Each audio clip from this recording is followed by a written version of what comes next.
here today. Would you explain to everybody what you do here at Club? Yeah, absolutely. Thank you for having me on the podcast, Mr. Austin.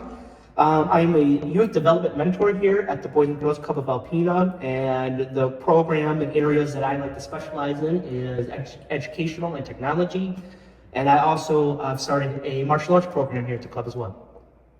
Do you have experience with martial arts? I do, yes. I started studying martial arts when I was 8 years old here at the Aplex. And then after that, in high school, I was in judo. I took third place in a state championship. And then I joined the military for their martial arts program. The Marine Corps had their own martial arts program. I joined it because I love martial arts and a bunch of other things. And after I got out of the Marine Corps, I pursued my martial arts career. I became a mixed martial arts instructor down in Grand Blanc, Michigan, where I ran my own school for a little bit before I moved back up here and I started the martial arts program here. That's pretty cool. So was your martial arts program down there was it different from up here? Way different, totally different from up here. The martial arts studio that I had down there was it was a lot more traditional than what I'm doing here. There was a lot more parent and community involvement. There was a lot more, it was a privatized thing, so people had to pay for it, where my goal here at the Boys and Girls Club is for people to learn martial arts for free. Yeah. So how different was it? In what ways do you see it different? The biggest thing that I see is the demographic of people who can train martial arts now. Back in when I worked in my martial arts school downstate, not everybody could train martial arts. You can tell by the demographic of people who came and tried it, but they couldn't afford it. And so now, having an ability to have a martial arts program here to anybody who is interested in learning martial arts, it gives a whole new sense of passion for them. Yeah. To where now they're joining the martial arts class not because their parents are paying for it, they're joining the martial arts class for free because they love it. Mm-hmm. And that, you can't fake a passion. Yeah. So the cultivating that passion without any monetary gain is something that I would like to have for everybody.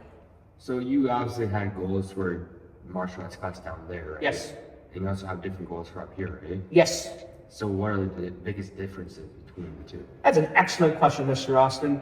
When I moved back up here and when I wanted to start a martial arts program, that was my question as well. What is the overall purpose of what I wanted to do? And I'm starting a nonprofit organization for people who want to train martial arts, or adults that want to train martial arts. Yeah. And so the name of my martial arts class is going to be MMA Raido. Raido is a Scandinavian word for journey. And so that's what my goal is that anybody who trains martial arts, they're there to do it for a particular journey. They're on their own path. Yeah. They're on their own journey. They're training for martial arts for might be a different reason than me or a different reason than you. Yeah. And so that's my goal, is to cultivate their passion in order for them to head down their journey in life. That's one up here? That's what I want to do up here, yes. I want people to train for free. I believe everybody should have the option to learn how to defend themselves for free, and to cultivate that passion of theirs so they can continue their journey in life. So what was the goal for down there then? I was part of a business. The martial arts school that I was a part of was Cousins Martial Arts. My mentor, Coach Charlie Cousins, he taught me everything that I knew. And my goal down there, I love training martial arts. I love teaching, and that's what my goal down there was, just to teach. Just to have people, earn their belts, get better in the progression, learn about life skills, which that is what I'm doing now, but I'm doing it from a different perspective now. Yeah. You also do MMA, right? Yes, when it comes to MMA, it's mixed martial arts, so I teach boxing, I teach kickboxing, Muay Thai kickboxing, I teach jiu-jitsu, ground self-defense, wrestling, even a little Russian sambo. I mean, it's a mixture of all these things. So what's your favorite part about teaching that? Teaching it, oh boy. My favorite part is that moment to where I have a student that just, something clicks in their brain. to where when I teach them something, and then when they have to use it in a live scenario, like when we do sparring or practicing, and then they see it, they see what I taught them, and they use it all on their own without me having to be there and mentoring them. So that lesson is now burned into their brain and forever for the rest of their life. That is my goal. That's what I love. That's my favorite part of teaching. So do you have a history in MMA too? I've never competed in MMA, but I've competed in judo and jiu-jitsu. How far did you go in those paths? I still, actually, a question. I still train them today. I coach it and train it. My last jiu-jitsu tournament was in 2022, and I took bronze in Detroit. I just took my adult class. I took over to Sheboygan a couple of weeks ago. There was a jiu-jitsu or a wrestling tournament, not wrestling, grappling tournament there. And I took two of my students there, and they both won gold in their divisions. And now there's going to be, there's going to be another tournament here in Alpena on April 5th at the Aplex, I believe. And my students are going to join that, and I'm going to compete in that as well. And then after that, I'm going to take them downstate so they could compete for a state championship. Are these high schoolers or like adults? They're all adults. Everybody's over 18. That is from my martial arts program for my nonprofit that's outside of the club. Yeah. I still run the children's martial arts here at the club, but we don't compete. Yeah, you're young. Yeah, there's young. There are some organizations that do compete when they're young like that, but I'm just still trying to teach them, they're less than the rights at this point. That stuff must be pretty exciting. Well, it's my favorite thing to do. I bet. This is why I'm teaching it for free, because me teaching it and me being able to continue with my passion is the reward in itself for me. Yeah. And so it's something that I'm going to do always for the rest of my life. I always joke with people. They always ask me, if you could have a superpower or something, it would be to make an own clone of myself so I could still practice martial arts even when I'm alone. Yeah. That'd be pretty cool, honestly. You taught me a lot of martial arts in that. It's pretty fun. Yeah, that was Miss Emmy was talking to me earlier last week. She had somebody call and contact about doing a martial arts class for the Pivot Kids, and That'd be pretty cool. Yeah, and I've talked with other people in the community that do martial arts and want to also contribute to the MMA for the Pivot Kids as well, because you guys do the yoga. We did. Yes. Which yoga is great for exercise, for mental clarity. However, there's an overall need that people really like to learn how to defend themselves. Yeah. Not everybody likes yoga, but a lot of people, they really, really like to learn how to defend That's what you have themselves. YouTube for too.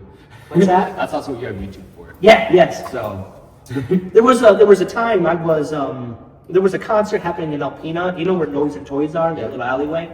There was a concert there. They had a band in that alley, and they had a rock band, and the crowd, and everybody's going nuts, and everybody's there and having fun, and I'm there, and I see this group of people in the middle of the crowd just all huddling together. And I'm like, what's going on over there? And so I sneak to the crowd, and I get up there, and I look, and all of these, there's 5 or 6 dudes all huddling on one phone, and they were watching the UFC fights in the middle of this concert.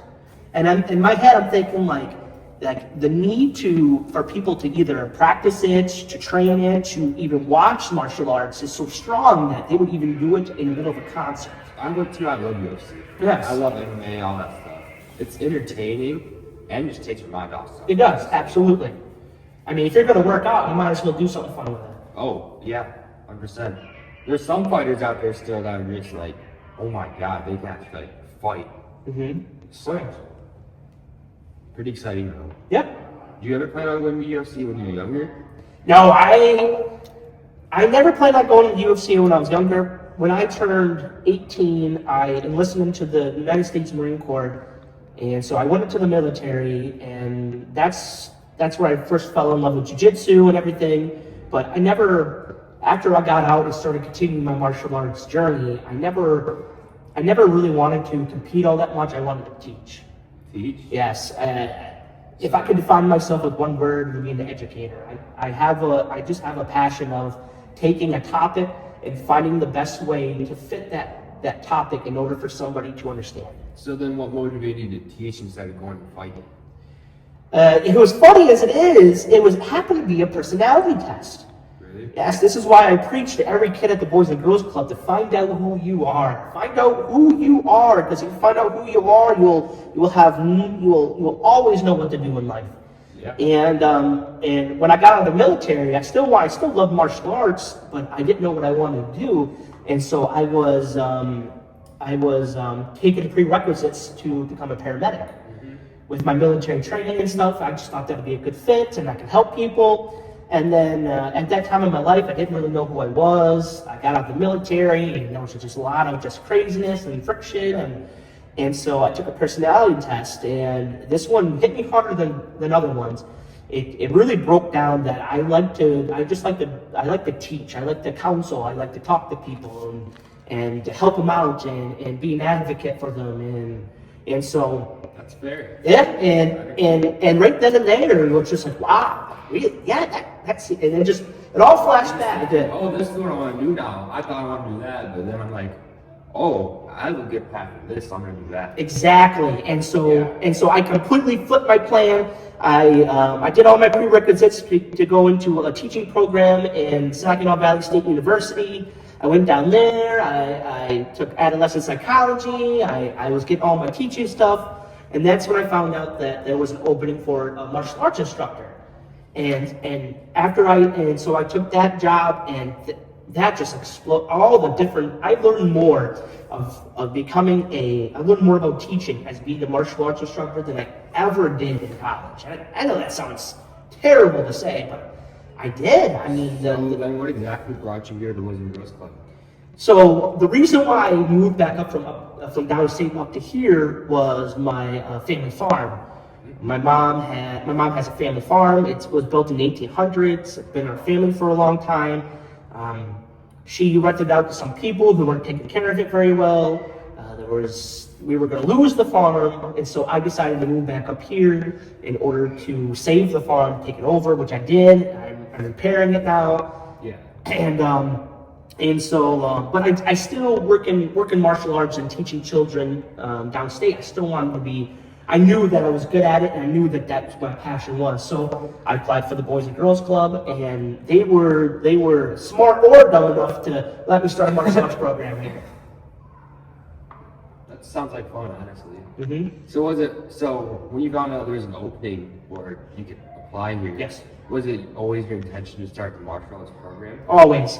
Maybe not the Boys and Girls Club, but I knew that I was going to start a martial arts program here in Alpena. Just somewhere. Somewhere. I mean, I was always told that if you're trying to make a plan come to fruition, never say one day. Never say like one day I'm going to do this. No, it's not one day. It's always day one. This is my day one, and that's the mentality I had when I moved back up here. Yeah. I would go to the Aplex gym, or I would go to like Zen 24 Hour. I would hit the heavy bag there, and people come up and talking to me like, "Hey, where did you get your training from?" And I would use that opportunity to let the people know that there was going to be a martial arts place that opened up here. So I always took that as, every single day I'm just going to chip out of the way until I have one program here. Yes. And you have one at the Old Boys and Girls Club. Yes, right? yes. At the Old Boys and Girls Club is just an adult program. Anybody 18 and older who wants to learn martial arts for free. It is Thursdays at 7:30 p.m. And at Sundays at 10:30 a.m. Okay. Hey, Mr. CJ, for being here. Thank you for having me. Do you have any questions for me? I do have some questions for you. This podcast is an absolute phenomenal idea. I always wanted to start a podcast. I love just sitting chit-chat like this. Brad and I would do for hours and just talk about nothing, and it's absolutely fabulous. So I have two questions for you. One is, what is your goal with this? What is your overarching goal with the podcast? To expand it to just like, not just in Alpena or like places close, but everywhere. So people can see what we bring here to the Boys and Girls Club. Not just this one, all the Boys and Girls Club, what they have to offer. Love it. And so you want to expand this so everybody can know what the Boys and Girls Club are doing. And so what is your passion? For what? Anything. My passion is martial arts. What is your passion? Sports. Sports. Okay. I've always loved art. I can tell. Yeah. I appreciate you being here. Yeah, love this, dude. Thanks for having me on. I really appreciate it. It's amazing.